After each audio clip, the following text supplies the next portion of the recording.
Hot News ukaba ariyo ukomeje kugenda utega amatwi, wowe icyo tugusaba ni ugukanda subscribe na like kugira ngo amakuru yacu ajye kugeraho umunsi ku munsi. Hirya no hino rero mu gihugu byaba bikomeje kugenda biba bibi mu duce tumwe na tumwe, dore ko ubu ngubu tuvugana Kirehe umuforomo yaba ari mu nzego z'ubuyobozi, aho yaba akurikiranyweho icyaha cyo gusambanya umudamu. Ni inkuru rero yagiye hanze k'uyu munsi, dore ko uyu muforomo yaba yaratawe muri yombi ku munsi w'ejo washize. Urwego rw'ubugenzacyaha rushinzwe ubugenzacyaha rwataye muri yombi umuforomo w'imyaka 46 ukorera ku kigo nderabuzima cya Mahama mu karere ka Kirehe, akurikiranyweho icyaha cyo gukoresha imibonano mpuzabitsina ku gahato umubyeyi w'imyaka 23 wari ugiye kuhabyarira.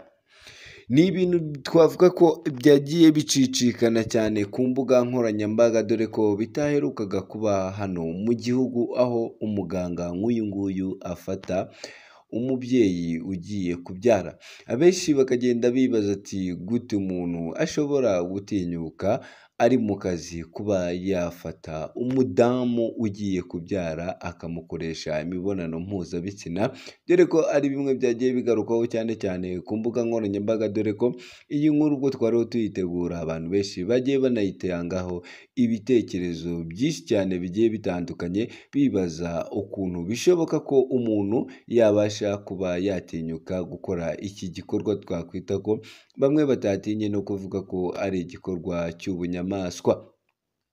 Ibi bikaba bije nyuma yaho rero uyu mugabo ari mu bugenzacyaha, dore ko yaje gufatwa n'urwego rw'ubugenzacyaha RIB.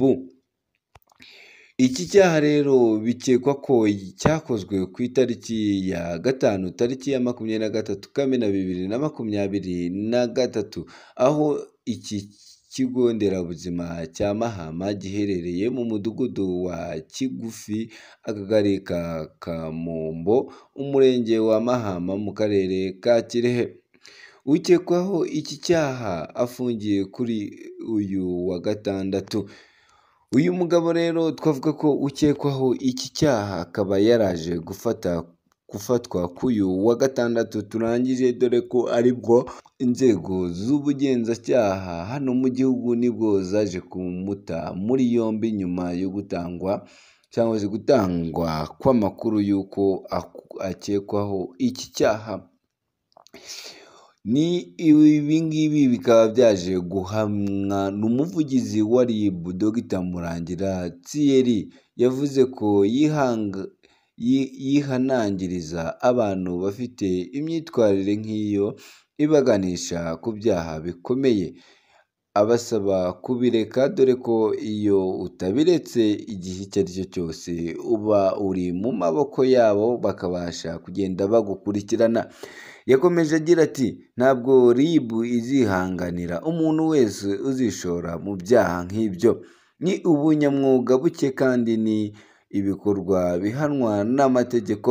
Twavuga ko rero ari ibintu bikomeye cyane abantu benshi bagiye bagarukaho banatangaza, bavuga ko kuba umuntu ari umuganga akadukira kuba yaryamana se yakoresha imibonano mpuzabitsina umuntu nk'uyu nguyu agiye gufasha waje umugana amusaba serivisi, dore ko bamwe batatinye no kuvuga ko ari ubugwari.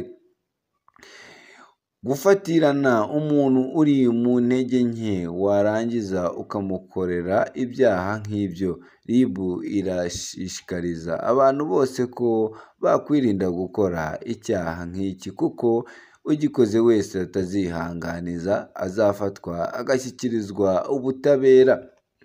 Iki cyaha cyo gukoresha undi imibonano mpuzabitsina ku gahato gihanwa n'ingingo y'134 y'itegeko nomero 68/2017 ryo kuwa 30/8/2018 iteganya ko ibyaha n'ibihano rusange giteganyiriza igihano cy'igifungo kitari munsi y'imyaka 10 ariko kitarenze imyaka 15 n'izahabu y'amafaranga y'u Rwanda atari munsi ya miliyoni 1 ariko atanarenze miliyoni 2. Twavuga ko rero igihe uyu mugabo yaba yaje guhamwa n'ibi byaha akaba aricyo gihano yagenda ahanishwa, dore yuko bamwe badatinya kuvuga ko uyu mugabo yaba yakoze ibintu bidakorwa. Naho mu yandi makuru tubafitiye rero ibyo wamenya kuri Sweet Moto,